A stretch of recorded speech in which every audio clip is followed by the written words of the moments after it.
Next, we have the 2018-2019 citywide sole source and professional service purchases. Spencer.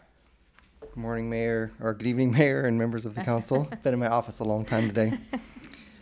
Tonight, I bring before you the citywide sole source and professional services purchases for fiscal year 2018-19. I want to mention, for the benefit of those watching and listening, that this item is very serious to staff. It's a little intangible, perhaps, if you're from the outside, but we are staff in the finance department and throughout the city are very serious about our duty to oversee public funds. And this item tonight is part of that process. With such an important item, there are many opinions about how safe or how far we should go to protect, to oversee these funds. So some of the things that you hear about purchasing and some of the processes might feel a little bureaucratic, but they're absolutely necessary to make sure that we have the level of protection that's called for in this instance. Okay. Thank you. While there are many vendors included on this list, there is no certainty that all will be used. And the amounts listed are staff's best estimate of total invoices and may vary if vendors are not already under contract or only contracted to be used as needed.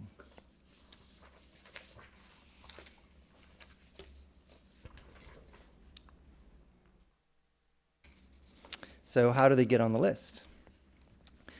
Sole source is a term commonly used in staff reports to indicate a special circumstance in which the formal bidding or quotes process may be dispensed when in the best interest of the city. For example, sometimes a vendor is the only known provider of what it is we're looking to purchase. Sometimes we only have one responsive bidder, so we go out and ask statewide, nationwide, for interest in our business, but sometimes we only get one response. Sometimes we have existing systems in place that were put in place by a certain company that is the only company licensed to maintain or provide parts or service to that system. In some instances, we have a vendor would have specialized knowledge or expertise within a system or other working components in the city. Multi-year agreements and piggyback contracts are often reasons to appear on this report. Staff wants to keep council informed about how we plan to use our budgeted funds. Even though we brought a 5-year agreement before council 3 years ago, we still want to bring it up annually and let them know that we plan to spend money there. Piggyback contracts are very common in government, where another agency has already done the due process of verifying that it's a fair price for a good product and a qualified vendor.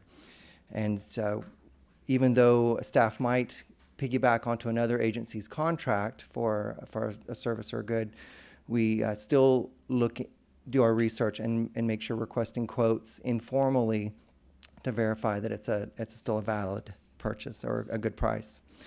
Some vendors are on this list because they have been successful at providing the low quote so often in the past that experience tells us that we are likely going to be coming before this council sometime in the spring to request that we spend over $50,000 for this vendor in a year. And I'll provide some examples of that in future slides.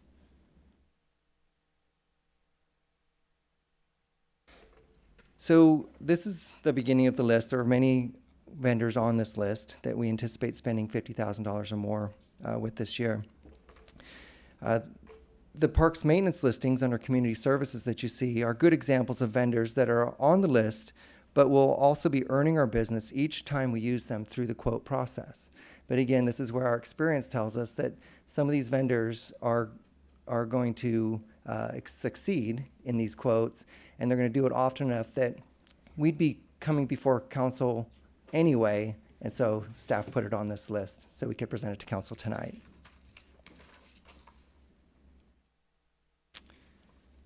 Computer systems like Spillman, Data 911, and Penimation, which is the financial system for the city, would be very costly to replace and are perennial on this list. They're on this list every single year.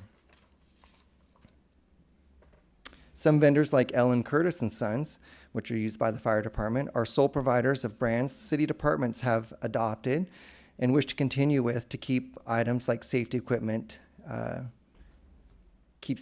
uniform, so the same, to reduce maintenance costs. Water meters are another good example. Imagine having 5 different brands of water meters out in the city, which means we'd have to have 5 different sets of tools to repair them and 5 different manuals to repair them throughout the 15,000 meters in the city.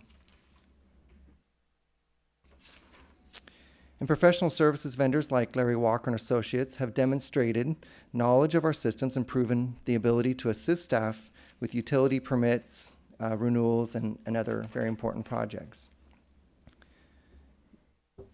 Vendors like Fletcher's Plumbing, for example, are contracted in advance of emergency repairs and specialty equipment needs to ensure the city is not subject to last minute in the heat of the moment pricing, which would be very costly. So staff's recommendation is to approve the citywide sole source and professional services purchases for fiscal year 2018-19, based on each purchase recommendation being in the best interest of the city. Great, thank you. Back to council. Any questions for council or comments? Or a motion? Move to approve the item. Do we have a second? Second. All in favor? Aye. Any opposition? There you go.